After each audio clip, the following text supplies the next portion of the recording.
Welcome to this very special edition of Mistress of Change, brought to you by House of Preeminence, Preeminence Rising, and yours truly, your host, Jenni P, the founder of all of that. This is a special edition because we are at the 2-year anniversary of this incredible platform. 2 years we have been building this amazing platform for feminine change makers over and despite all the craziness in the world. So it is my enormous delight to bring back today one of my favorite people in the whole world, one of my core founding members. She has so many accolades, but she's still very much behind the scenes. So I am going to put the spotlight on her lots today. So first of all, welcome to my beautiful Marcia Martin. Jenni, thank you so much. You know, it's always my joy to be with you anywhere, anytime, for anything. So thank you so much. Okay, that's noted. And now we can fly again. We can actually make that happen. Yes. Okay, so when I met you in 2019, Marcia, at a speakers conference in London, and I'd never heard of you, and I was introduced to you, or you spoke, you were the best speaker on the day, and you talked about your work, all the work that you've done for the last 40 years plus in being one of the pioneers of the human potential movement and all of the evolution of that, which had my jaw dropping open. I didn't even know there was a beginning. So it was with absolute awe that I came and introduced myself to you and just to rejoice and celebrate you and to give you such kudos for your incredible career, training, transforming the lives of, yes, let's just say it as it is, hundreds of thousands of people all over the world, and been in all sorts of industries and really made a difference to the subsequent generations of transformational leaders. So first of all, really big round of applause for that. Anybody? God bless you. Thank you so much. And then when we connected, I said, Marcia, I am beginning a magazine and I know that it's going to resonate with you because it is about the fundamentals of transformation and change. I would love to do a feature with you. And you said to me, yes, I would love that. Of course I will be a part of it. I love you already. I want to attach you to my hip and take you everywhere I go. You also said, I don't just want to be a feature, I want to do this with you. So that was very, very key in you know, that the founding and the foundations of the House of Preeminence, because we are both so in love with transformation and transforming people's lives.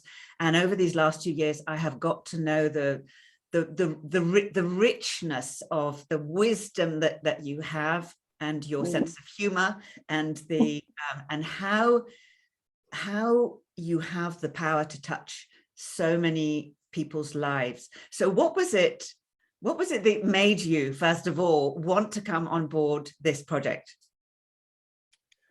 Well, first of all, I think from the very beginning of when I can remember anything, I've had a gift and a passion to make a difference.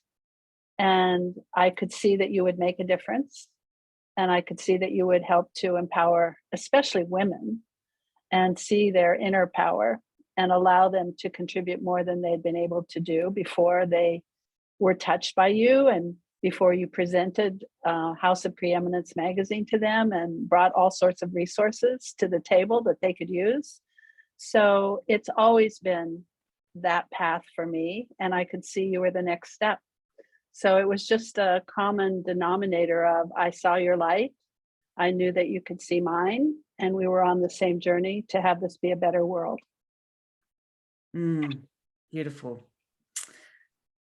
So what is it about this work of transformation that keeps you doing it, that keeps you, you know, getting on a plane and traveling and transforming people and bringing your incredible talents into different industries in the hospitality industry?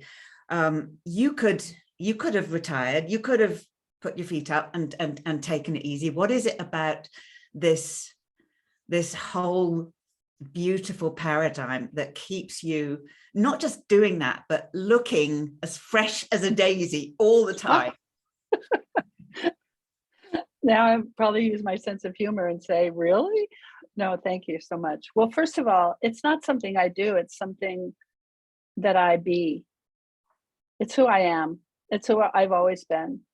And I think the universe sees that and uses it and allows me to be an instrument of light to awaken people in such a way that they can also make a difference in the world and make this a better place. And I think the story of my life, which is very unique, kind of tells why I do what I do, or why I keep doing what I'm doing, because it's just the thing that was meant to be. It is my dharma. It has been my destiny. It started with dreams I had when I was young. So it's a culmination of my work. It's not a job. It's the work that I do in the world. So with that, I think it's kind of like, of course I keep going. When you love something and it makes a difference and you should feel fulfilled by it, why would you say, I want to quit and go on a vacation? That is a vacation in itself. It's pure joy. I really want to underline that. It's not what I do, it's what I be. And why that is so key for anybody listening. It isn't an activity. It's a philosophy. It really is a way of life, isn't it? Yes, it is, for sure. So let's just turn this to women, especially as the magazine is focused so much on women. What have women, from your experience, what are the different ways that women can really, I'm weighing my words here, use the fundamentals of transformation as you know them to address the problems in the world as they are? Because our audience are change makers, they are heart-led, soul-led, mission-led entrepreneurs. They yearn to make a difference. What is it about what you've learned that you can share with us? Share some of your incredible plethora of wisdom with us today. Well, I think, first of all, if women could understand their nature, they would know that they don't have to yearn to make a difference. They are a difference. And they're expressing that into the world. They're not trying to do something and getting towards that. They're coming from it and expressing it into the world. So the nature of woman is to be a source and to attract and to cause and create. I love it because we work in partnership with men, and of course it's a dance, and it's the yin yang, and it's the dark light, it's the all of those kinds of things rolled into one that makes a perfect circle or makes a perfect whole. You have to have all of the parts. And I think women, if they could take responsibility for the fact that they call, in other words, they put out an essence, they put out a scent, they put out a dream, and then the world goes into activity, and men on the other side are the perfect partner to be able to produce that and bring it into existence. Women call, men respond. So I love that old adage that the power behind the throne, and most remarkable men have a woman somewhere behind the throne guiding and collaborating and communicating. So I think the first thing that women should know is to be in their power and not to think that they're not enough, and to really know that they bring something very special to the table that is the first step. And then from there, things respond to it and are catalysts for it, and magic can happen. So that's one of the first things, is for women to know who you are, to not be lost in the fear. I think a lot of us have been brought up to consider ourselves second place or not enough, or we shouldn't be at the head of the class. We shouldn't race the fastest, that we should do something to support. So it's good that we have that mechanism inside of us that supports and nurtures, for sure. That's part of who we are. But we really create the dream, in my opinion, in terms of the first step. So I think that that's the first step for women, to know who you are. I've heard you say that before. Women call and men respond, and it's so beautiful. And there's obviously a relationship aspect to that, but I'm feeling this on a bigger scale. The idea of women standing in their power, calling just by being in their power. Is that what you mean on a bigger scale, Marcia? Yes, absolutely. And it's not just that women are the only callers, men call too, and not that men are the only responders or producers. Women produce too, but in an essence, it kind of magnifies the process itself, that there's something that's put there, the space of it, and then you fill the container. There's a dream first, there's an intention first, and then there is the realization of that dream or that intention. And I think that women particularly have that nature within ourselves, that if we could just realize we're enough, we're whole, we're incredibly powerful, we're incredibly connected. That's one of our greatest attributes, is that we connect. We don't operate in silos, we operate as a community. So from that connection, that bigger connection, we can put forth that calling that starts a process and is a catalyst for a particular creating of a condition. And I think that if women step up to that and take responsibility, we're always kind of looking to see, well, who should be the leader here? I want to support them, rather than just saying, well, I'm going to lead, whether anybody knows it or not, whether anybody sees it or not. There is a power behind the throne. There's always something underneath the thing that you see. So in that space of not knowing, not seeing, for me, I am woman. I love that song, by the way. So so no striving, no yearning. Yeah, a real willingness to be at peace with one's own power, and then to contribute and express it in a way that's appropriate and that can showcase and empower others. And, that's the basis of community empowerment and love and wholeness and completion. So if we bring all of those to the table, and those are most important to us, taking care of the children. All of us were a child at one point and needed a mother. So that piece of who woman is as the mother is the piece that I think that we bring forth and make a difference in the world when we come from that place. And we are definitely being called more into that at the moment, as we are homemakers and community makers, and bring us together. Naturally. Absolutely. Bringing together. This is definitely something that I've noticed, Marcia, in our community, within the platform, is how women are just magnetized now to something that's growing, and that there's no hierarchy, as you just said. There's nobody's necessarily in charge, but they're just looking to work together. And I think that's something really important to express to women entrepreneurs who can fall back into the old paradigm way of hustle and grind and everything, and why your career and trajectory has been such a beautiful example, because you've just been like a flower unfolding into this glorious, powerful leader that you are.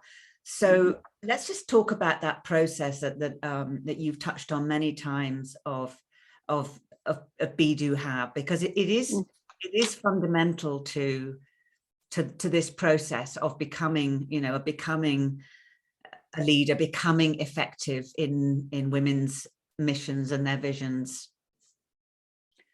So before we even start that, I want to just respond to something you said, because I think it's really valuable for anyone who's listening to this to hear, in terms of my journey unfolding as a flower. It sounds like it's this very wonderful experience, and it's full of flowers and light and fun.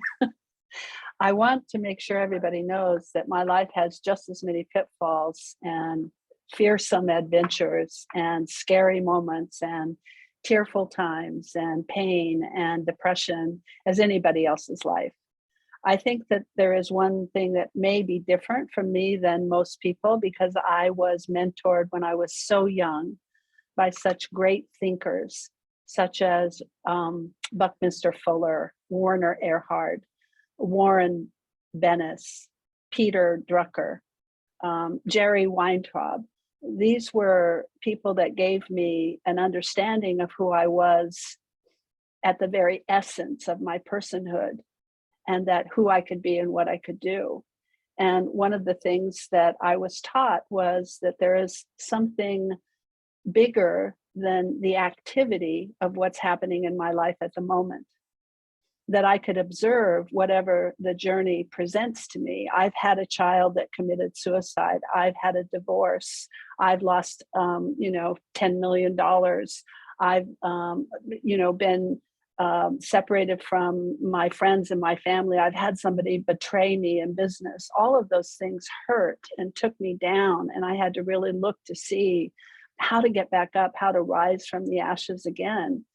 And I think the thing that allowed me to do that was to know who I was, and who I was wasn't the thing happening to me. I was the observer of the thing happening to me, and the thing happening to me was happening for a purpose. And the greater purpose was that I had to learn something, experience something, so I could be bigger on the other side of that experience. And so even though it hurt during the time that it hurt, or I was depressed, or I was alone, or I was not sure what to do, all of that was going on, there was a part of me that knew it was all okay, that knew it was a gift, that knew it should happen, that knew I shouldn't resist, that knew I could make it through. And it's that understanding that I think is at the core of the whole Be, Do, Have process. Because most people look at life as if they want to become something, they first have to have something. So if I want to become a dancer, first I have to have a dance teacher. And then I have to do something. I have to practice every day. And if I have the right dance teacher, and if I have enough money, and if I have the right outfit, and if I do enough practice, and if I play the music the right way, and if I do all of those things, and someday I will be a dancer. And the truth of how it actually works is that you have to be whatever it is you're creating in the real world. You have to be at first in the invisible world.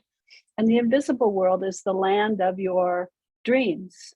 It's the land of your intentions. It's the land where commitment lives. It's the land where possibility is.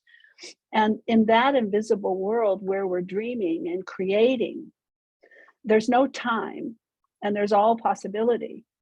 And so in that world, if we intentionally create what we want to manifest in the real world, where, things like pens live, and there are glasses, and there is a house, those are real things in the real world.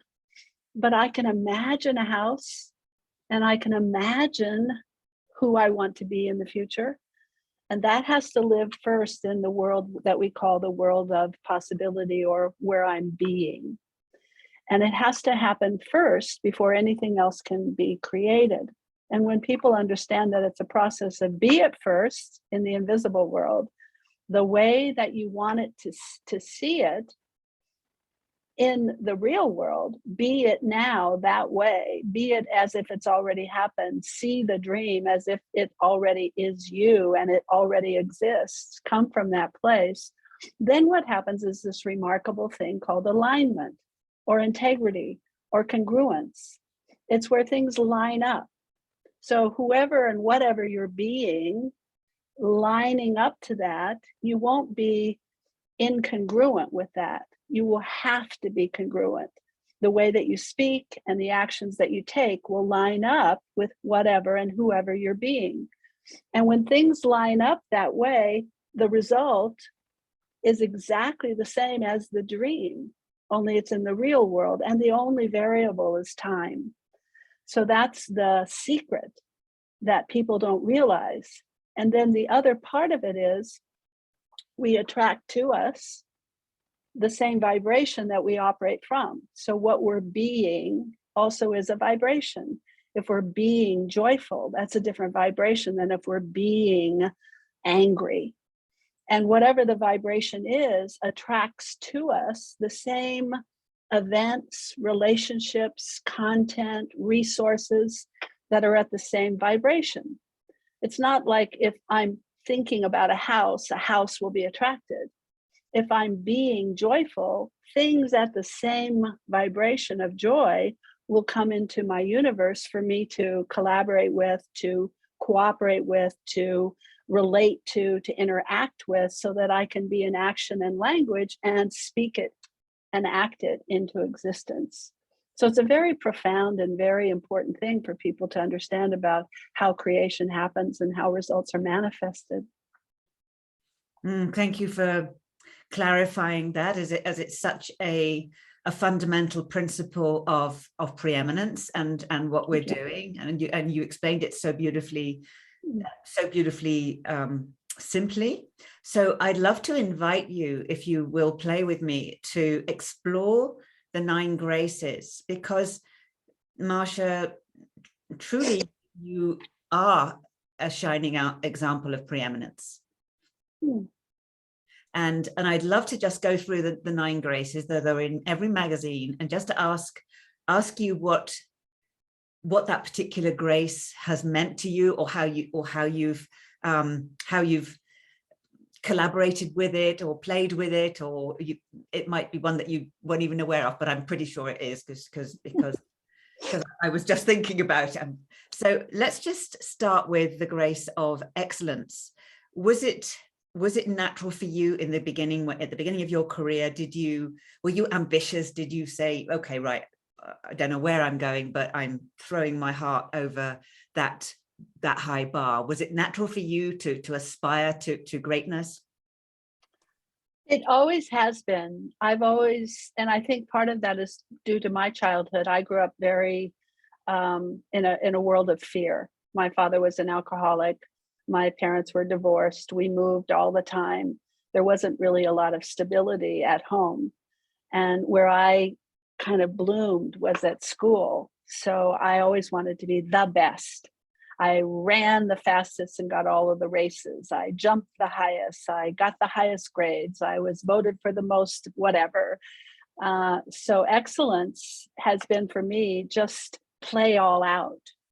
And that's come naturally to me because it seemed like I needed to do that in order to survive based on where I came from. So that's always been there for me. Okay, so we're going to check. Check. So that flows into distinction, which has 2 facets to it. One is to become, to take whatever you're focusing with excellence, and for it to become mastery. Is what does it take to master your craft? I love the word distinction because it has so much profundity in language. A language is distinction. In other words, you can't see anything that you don't have a word for. So it becomes distinct to you based on the language. The more articulate you are, the more you understand of language, the more things show up for you in the universe. And everything has to have its own way. So, when you start off as a baby, you're one cell, and then that divides, and then that divides, and then that divides. And so everything is in the first cell all at once, no distinctions, just like you can look up on the mountain and see snow. And you say, oh, there's snow up there, all that white stuff, no distinctions. But to be really powerful and excellent at anything, you must know the distinctions. You're not going to be a great skier if you don't know the distinction between ice and powder. You're not going to be a great legislator if you don't know the difference between, what is just or unjust. There has to be distinctions. Distinctions give us power. That's a beautiful interpretation, one that hasn't occurred to me. So we're checking that one. Okay, great. It's like a test. I think, okay, you got that one, I got that one. We're playing with this. So after grace, after excellence rather, and from your aspiration that takes you into distinguishing, this beautiful way of communicating, of discerning through distinction, then we go into renown, which is not necessarily being famous, but it's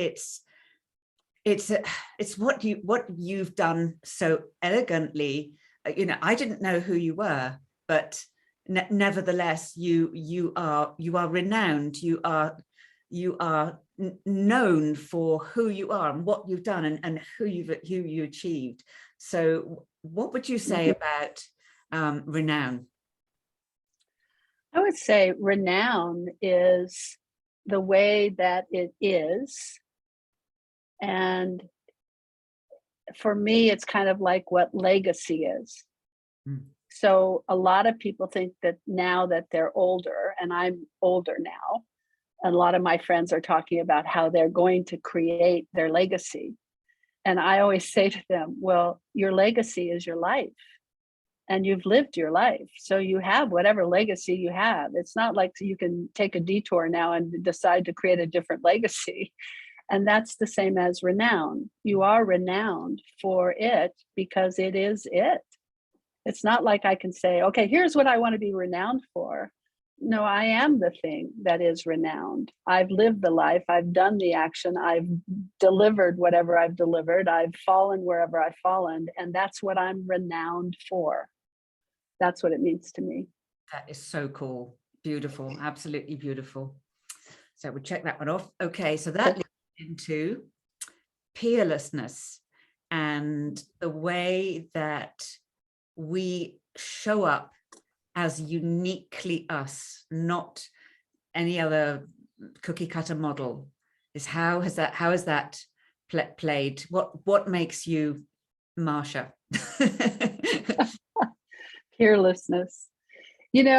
Learning anything, to be an expert at anything, you have to start as a beginner. And many people are unwilling to be beginners because beginners make mistakes, look stupid, are clumsy, don't know how to do it, have the wrong answer. And human beings are thrown to being right, looking good, and having the answer. So it just doesn't fit our automatic behavior to have to be good at being a beginner. But if you're a beginner and you're willing to be a beginner, you learn in two ways. One is through understanding, which is your mind, and the other is through practice, which happens in your body. Everything that you do that you can be peerlessness about has to also be embodied. In other words, you have to be able to do it. And to do it, you have to practice doing it. So for me, peerlessness is the ability to not just be the best. It's willing to be the worst in the beginning, if that's what I am, because I'm a beginner, so that I can practice. And my willingness to keep going, getting back up on the horse after I fall down, or back up on the bicycle after I crash, to be able to do it better the next time. Until I reach a point where people do reach points at different domains in their life of mastery. So, and that is where one would say that you are peerless. Gosh, this is embracing the whole of the Marcia Martin wisdom. It's just, this is really fun. So you throw your heart over a bar. You become distinct by your own living your own legacy and building that, and gaining the renown, and being peerless by being humble enough to keep learning. Along the way comes prestige. From being dedicated to that path is where prestige comes in, is a nice life, you know, abundance, travel, beautiful things. And that doesn't take hard work. It takes all those other stages beforehand, doesn't it? Well, I think it takes all those other stages, but I think it takes something in terms of prestige itself, which is when you reach the level of prestige, there's a danger, because we could become arrogant, or we could look as if we are the ones that know and nobody else does, and we've had it all happen and now we've arrived. And remember, in this lifetime, you never arrive, because it's a journey. Everything is always in motion, and all there is change. So there's no fantasy land of success where I got there. It's just the next moment of now. So for me, the gift of prestige is to be able to be humble when you have achieved that level of mastery, that you would be looked at by others to have prestige. And that you would really know that this is a level that is the next mountain. It's not the last mountain. There's another mountain to come. And if you get too caught up or too cocky in the fact that you've arrived, the universe is going to take you down. And also, I think that it's remembering where you come from, and remembering that it takes a village. You didn't do it on your own. You know, you're connected, all is one. And so I think prestige is not something that we have, but it's something that we're given as a way of knowing what humility is all about. And it's a test for us to perhaps pass or not into the next stage.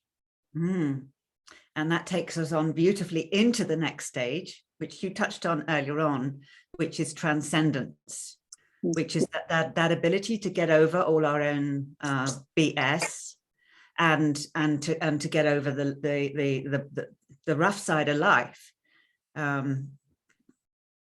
You described it beautifully earlier on. Yeah, and I think transcendence has to do with surrender, and it has to do with not getting attached to the point that you're holding on to something, because the universe knows how to use you. Your higher power, the part of all of us that connects us, has its own innate wisdom. And when you are experiencing transcendence, to me, it's that you've committed your life to the path of righteousness or justice, or making a difference, or being the best that you can, and doing the most for the community. That when you reach that point, the universe notices and starts using you. It's not you anymore. It's you being used by some beautiful force.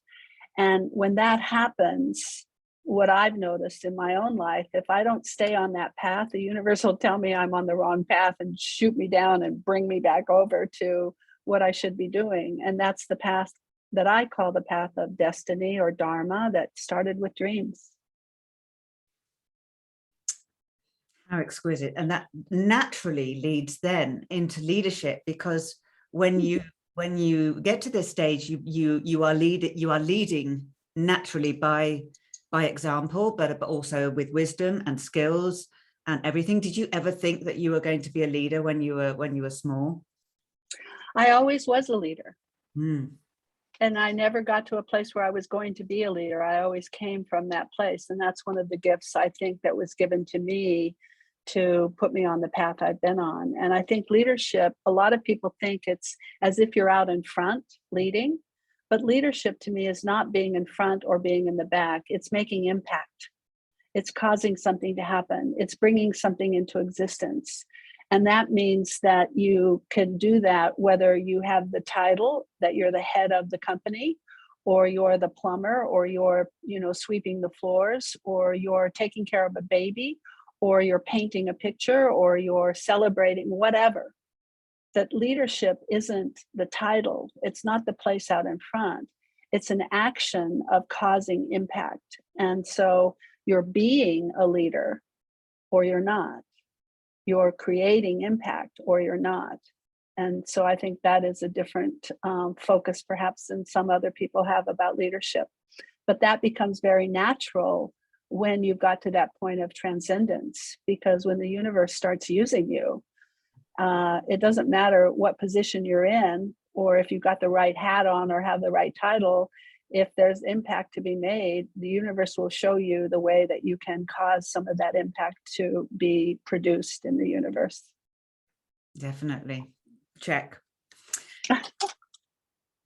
So then we're almost at the end of, there's only 2 graces left in the circle.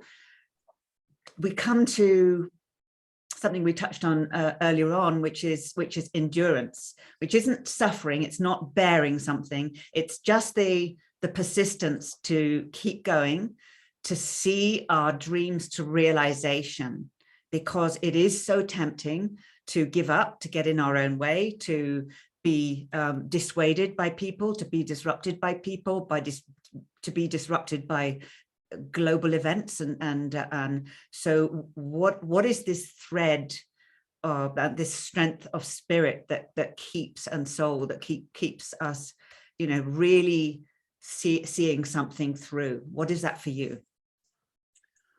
Well, first of all, I think that it's good to share how things are experienced. First of all, most people think something happens in their life and it makes them feel a particular way or do a particular thing. So we, even in language, we say, oh, he made me angry, or that made me sad, as if the event outside of ourselves is causing some kind of experience that we have.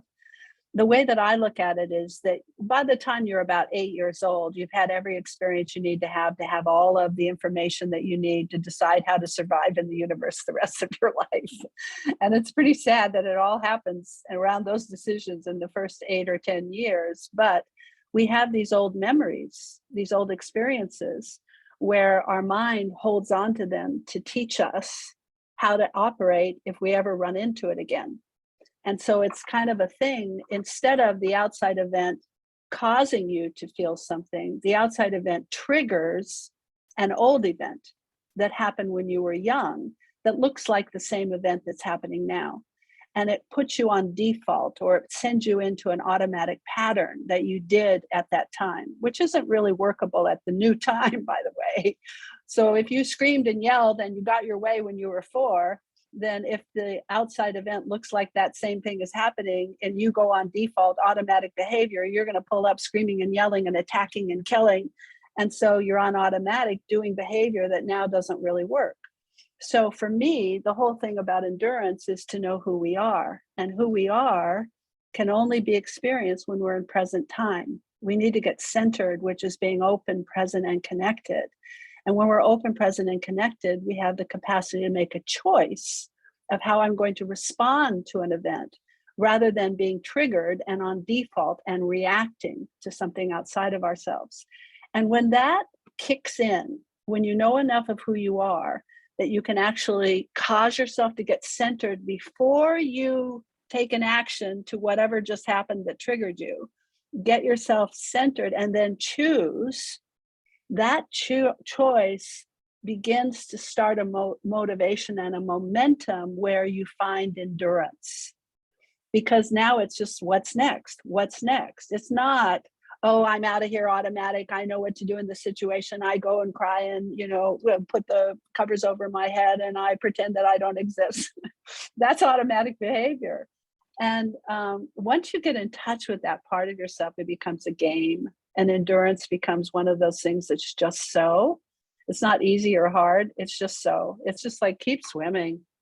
Just keep paddling. Absolutely exquisite. And that brings us to the final grace, because after all of that momentum and expansion, there has to be a time when we stop, rest, recuperate, renew. What does renewal look like for you, and why has it been key in the different stages of your life? Thank you. Renewal to me is being still, and it's reconnecting to that innermost sacred place that we all hold, that connects us to the rest of the universe and to everything that exists in the universe.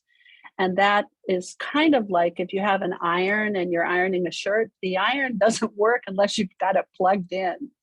And human beings don't work unless they've plugged in to a source of energy, vitality, inspiration, which stillness brings us. And so it's been my practice my whole life. I learned to meditate when I was 12, and I've been meditating ever since. And meditation can be as simple as walking quietly through a forest, contemplating a thought that you have, or relaxing your body, going to a different state and actually visualizing things, but being still, not eating, not drinking, not walking, not talking, not listening, not just closing your eyes and shutting it all off and going inner and being still. And that renewal will bring forth that part of you that can cause things to happen. So now we're back at the beginning. You know the graces so well. That was just fabulous. And anybody who's listening, that's what preeminence is. That's what preeminence is. It's not being, famous or or all of these guru things that are out there. It's you being your best self, living your highest life. And Marcia's described it so each stage so exquisitely in ways that I don't do, because I talk about them differently. So thank you for checking all those 9 graces off and claiming preeminence for us. Thank you. And I want to also say that this level of wisdom on all of these different areas of life, which are so key to building up the whole picture of your preeminent life. Marcia has the most amazing hub where you can access all of her videos. So tell us about the Marcia Martin Club. Well, it's getting better and better. First of all, you can go to marciamartinclub.com, and for $10 a month or $100 a year, if you want a really good deal, you can upload or view and listen to different videos, workshops, seminars, podcasts, training classes, speaking engagements, interviews that I've done in my past. And I created this so that people could have a place, kind of like a Netflix or a Marcia Martin on demand, where you could just come, and for a few pennies a day, really, you could access it at your own leisure and at the convenience of your own location, to be able to review some of the trainings I've done in the past, because they have changed people's lives. And I thought maybe it was possible it could happen on video. Maybe if I took those videos and just put them on a platform, which I did, it can make a difference. And it has. People tell me that I've changed their lives just by watching the workshop that they watched on the Marcia Martin Club. And what's really exciting is we're in the process over the next 3 months of updating and up-leveling the whole experience to include many more live events and discounts on products that I'm producing, and different kinds of access to me, and exchanges and questions and answers, and all sorts of things. And what we're going to do is, between now and the next 3 months for sure, and maybe for a few months after that, we're going to offer it at the same price of this $10 a month or $100 for the year. That will be the price that they pay forever, even after we upgrade and up-level the club and we charge more for it. So if you want to be a part of my club, now's the time to get in. Go to marciamartinclub.com and sign up. I think you'll really enjoy it. People tell me that it's fun, they laugh their ass off, they get profound wisdom, and it makes a difference in their life. And thank you, Jenni, for mentioning that. Well, we are at March 2022 when we're talking about this. So this is going to be evergreen, this beautiful presentation that you've done for us. So just, we know where to find you. We know where to find you. We always share the links. We're not going to stop because we are joined at the hip, as you as you said. Is there anything else that you'd like to add today, Marcia, at our 2-year anniversary? Well, I'd just like to say how grateful I am for you and for the magazine and for the opportunity to associate with you and to collaborate with you and to have fun with you and to have you in my life as a girlfriend and a woman colleague and an associate and a best friend. And I would like to give my gratitude to all the people that hear this message, that if it makes a difference in their life, that it is my joy to have some way impacted something that caused them to maybe smile. Thank you, Marcia. Thank you for being you. Thank you for continuing your journey. Thank you for being such a shining example of preeminence. Thank you. And, yeah, just onwards and upwards and round the circle we go again. Here we go.